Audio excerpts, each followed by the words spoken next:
The term roguelike has been used quite a bit lately, and what that is describing a game in which there's permanent death, and almost always usually involves randomly generated levels, and what that means is every playthrough is different, and when a player falls, he is done for good, and must start back from the beginning. And pretty much all of these games are just super fucking hard.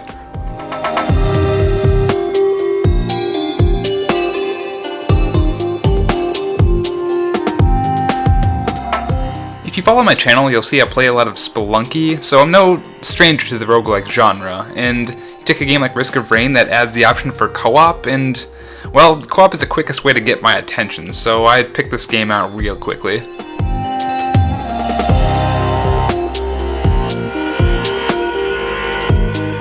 Risk of Rain came from a successful Kickstarter, and it made a name for itself with its focus on co-op, simple to pick up gameplay with plenty of characters to play as, and a killer graphical style. Each class you can choose from plays differently, and the diversity works well, especially when forming cooperative teams. It also has an amazing soundtrack, if that wasn't obvious by now.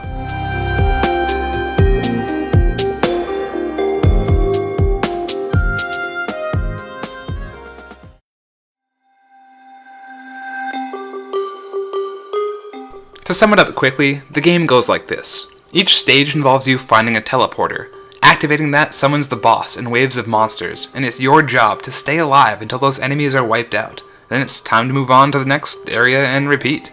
To add pressure though, a timer constantly ticks by, and every few minutes or so you'll hear these descending bells chime, and every time those ring, it means the difficulty has been raised, making the enemies stronger and much more plentiful.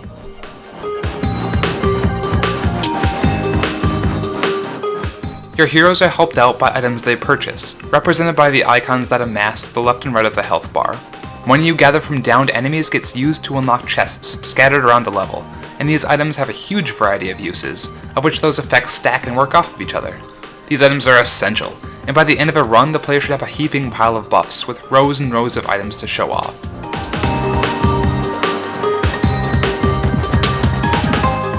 Now, power-ups aren't shared, so everyone playing has to bulk up their own way.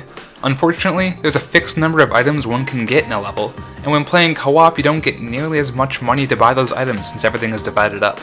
The extra players for help doesn't always make up for the lack of items to go around, so when nearing the end of a game, each person ends up being a little too fragile to face the dangers they're meant to fight.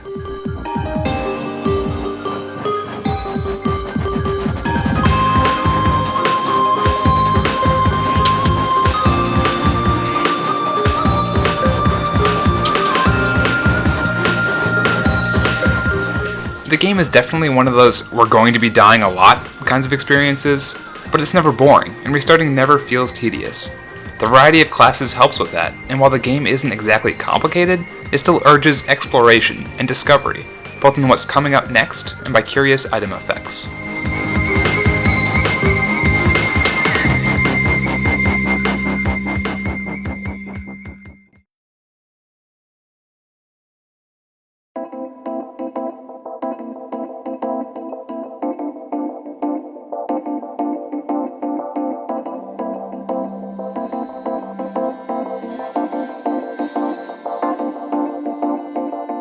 The music in this game has a few different purposes. Entering a new area is where you get some moments of peace, where you're simply an explorer staking out new territory, taking in the sights in front of you.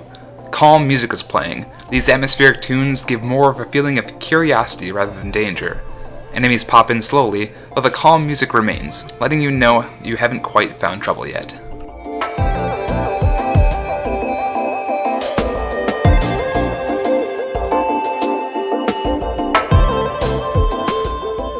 Things change once the boss pillar is activated though. A new track kicks in, and you know it's time to get serious.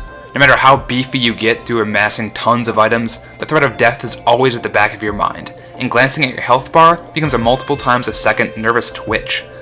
Enemies pour out in huge quantities, and becomes a clusterfuck as you try to cling to your fast depleting health.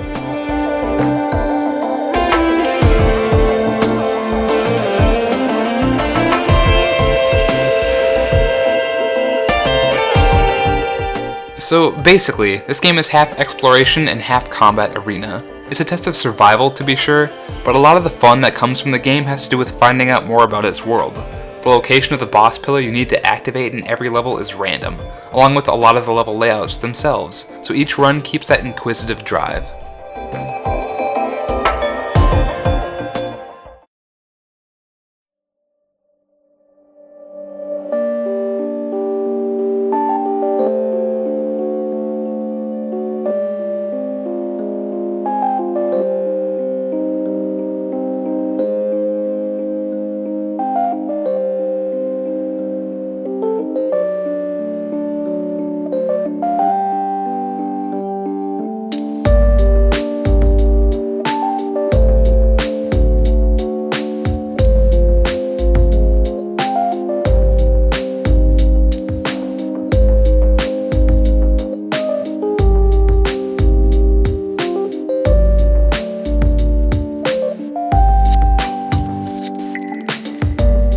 This next point could just be me projecting my feelings from so many deaths, but a large majority of the music to me adds a bit of sad atmosphere to the experience.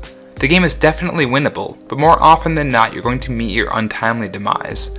You'll build yourself up as strong as possible, only to be taken down over and over, despite your best efforts, and the somber music helps to drive that point home.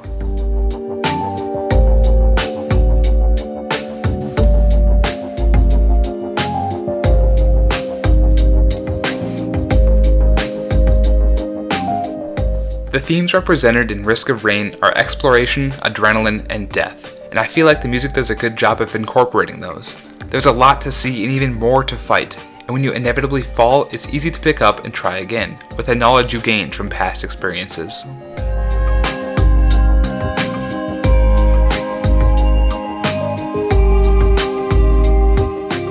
And with that, that's all I have for this episode. Remember to like, comment, subscribe, and share if you liked it, and as always, feedback is never taken for granted. Please support the artist, the links are in the description below, and thanks for watching.